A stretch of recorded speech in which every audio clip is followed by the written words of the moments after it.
bottom end of the scale, you've got galvanised.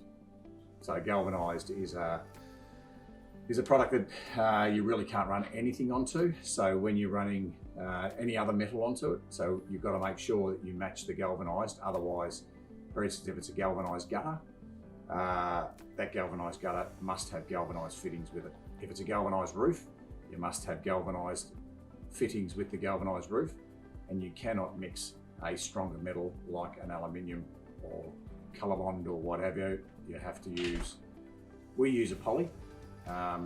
You can still get galvanised, which we can custom make. You can get galvanised gutter guard. Very expensive and it doesn't always fit overly well, but that is possible. And you would generally use that if it's in a fire zone, because the only other option is to use one of our poly products, which is a brilliant product, but it's not ember proof and it's not fireproof. So Galvanised was really keen in country. Well, we're Victoria, but country Victoria, and people use it through the 60s, 70s, or probably even earlier. It was probably a cheaper metal at the time, maybe, okay. And so people used the galvanised. It then flowed on to zinc aluminum was produced, and it took over from the galvanised. It was probably better wearing than the galvanised.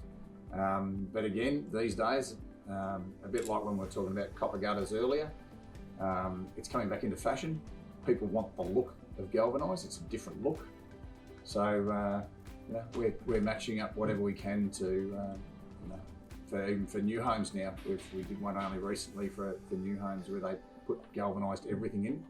It's a lot more expensive to put galvanised now, but it's a different look. It's that old roof type look. You can generally tell a galvanised roof because when they're old, and they've generally got a nail in them rather than a screw, because the screw also doesn't match with it, so it can react with it. So they used to use galvanised nails that held them onto the roof.